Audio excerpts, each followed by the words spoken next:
Hey guys, what I'd like to do today is a SKS review of the internal workings and genius of the firearm itself. The mechanism I'd like to go in depth in is how it really works inside. All these little grooves, all the stuff, what it's about, trigger group, magazine, some of the differences between this gun and maybe some of the more typical ones when it comes to the sear inside the trigger group. I usually take my guns apart to the point where, okay, yeah, I got it, and then I put them back together and I appreciate them. I kind of never forget mechanical things. I just have a mechanical infatuation with how stuff works. I'm a bit of an engineer myself. I like to build stuff that's intricate, cool, that works, form and function. That's what it's about, form and function. Not just looks or easy to build, because let's face it, you build it once, and then once it's built you pretty much live with the design. So when you're building it, build it good. Not just strong, but good. And this gun's pretty interesting, and I'm happy to get it. I mean, for $205, it's a great gun to open up and really get to understand it. Very interesting design. So I'm going to strip it down. So I'm going to have it without the stock. No wood on this. And I'll put it back together so you can kind of see how all this stuff works without this. Because as you know, as soon as you drop this, it all basically falls apart. Well, I'm going to take it apart and then put it back together without the stock. Let's do it.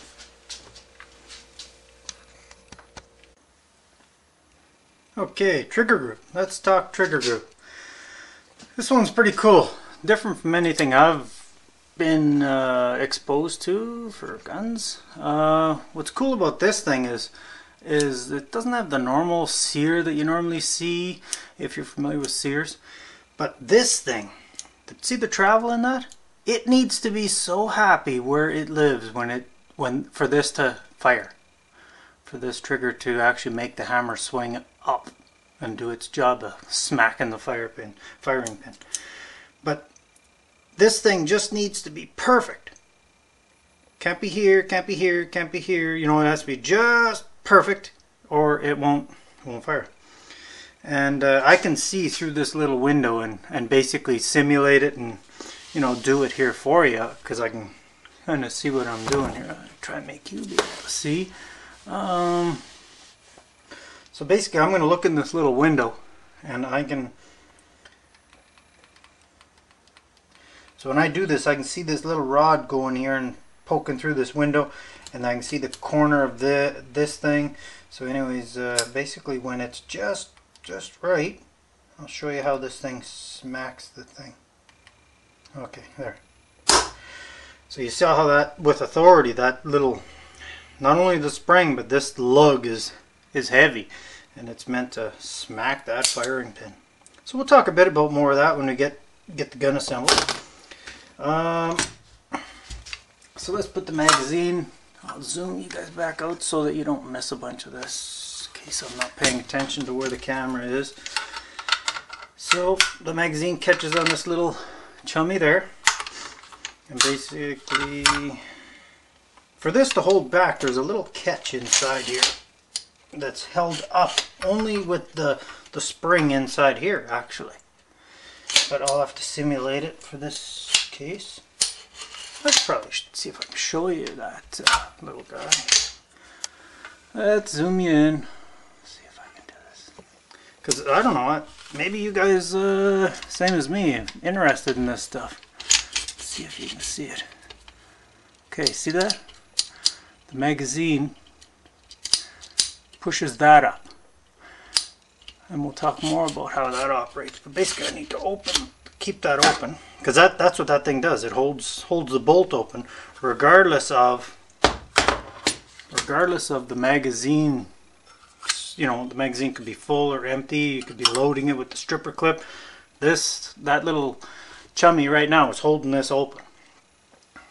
We'll talk more about that.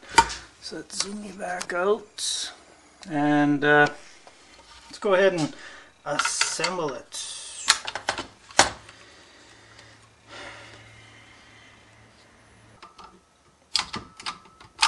Okay, and then this little rod here holds that little guy down inside. Pretty cool. And then this has to be on safe for this to go in, and I'll just tap it with my rubber mallet here, dead blow. Okay, so it's together. Clip the magazine in place. Now let's talk about, so as you know, this thing stays open when there's no bullets. You know, last shot fired, it'll stay open. But what's holding it open is that little trap door that we talked about, that little gate that's part of the gun. But just by pushing this magazine down, we'll let it go down, because that thing has a, you know, it'll just go down, but because it's being held up by the spring from the mag. Okay, so now that that's closed, let's talk about what, you know, because there's this top bolt mechanism part that's basically operated, pushed that way by the spring in here, and going to be pushed back this way with the gas operated piston. The gas operated piston only travels about this far, but it has one hell of a lot of force and speed, and it basically travels the whole distance and catches back here ready for another fire. So let's talk about that stuff. So let's take it apart. Now let's see what's happening, what's going on in here when it's all said and done. So you got this, you notice you got these two integral pieces. You got very intricate machining going on here with this thing. I mean, you know, grooves. This thing is the ejector. This firing pin is extremely strong. I've had this bolt completely apart with this little, I've driven that pin out and stuff, cleaned it up. But what I find is this is an extremely strong firing pin mechanism. Like, you could probably dry fire this thing all day long and it wouldn't hurt it. But that, I wouldn't do it. But so let's talk about how this thing works. Okay, so that there is that little chummy for the how well can you see that? That's that chummy for the trigger. Has to be just in the right spot for it to actually trigger and throw that hammer into the firing pin. Back you off a little bit. So yeah, that has to be just happy in order for the trigger to work and for the hammer to smack into this backside the firing pin. But how that happens, let's talk about how that happens. So these grooves actually travel right through the side of the magazine, which isn't so unique at all. But, so I gotta push down on this little gate for this to go through. So it's traveling right through the magazine and through some of the machining in the gun. So basically, so that's going to be held down like that and encase the back part of the bullet. But what's also happening is this, some of the machining and this stuff here that we'll talk about, some of this stuff here is actually going to push down onto this. And that does two things. One, it makes that little chummy there for the trigger happy as far as where it's positioned, because this little thing here will sit flush on the bottom of that little machined groove. So it's going to sit flush, making that thing say, yes, everything's in working order, the bullet seated properly, this thing went far enough in and cleared the little shoulder here, and it's happy and it will fire. It's almost like a sequence of events that must happen for this thing to fire. It's good. Very good mechanism.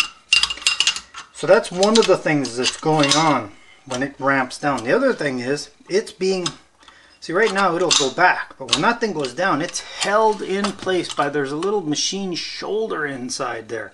I can show you here maybe. So see that shoulder right there? That little shoulder. So when this bolt rocks down inside that shoulder, it can withstand the 55,000 plus PSI. Because that bullet inside here is generating one heck of a lot of back pressure. It's wanting to exit the backside here big time.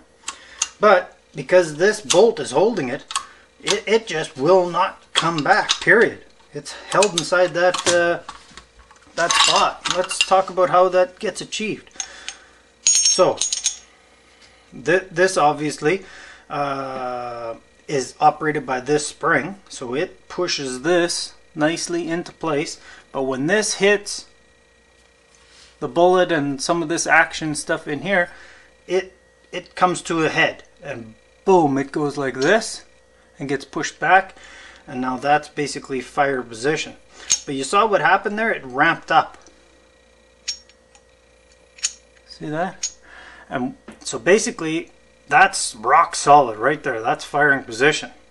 So this is sprung wider. This is dropped down to its spot to make the trigger happy, and also to sit inside that ledge so that all the gas force pushing this thing back will hold fast.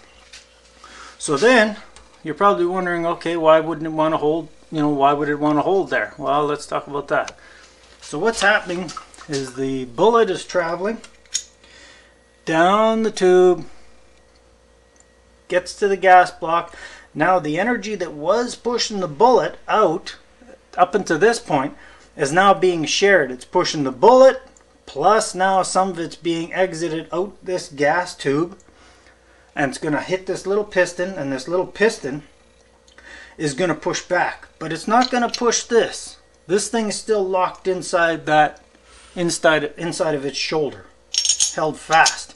But what that piston pushes on is the top part. This right here. And so let's talk about that. So it's going to schwack that thing, a good one. This thing's being held by the machine thing here. So when this thing gets pushed and that thing's being held, guess what happens? It's going to rock that thing out of its shoulder and be pushed back.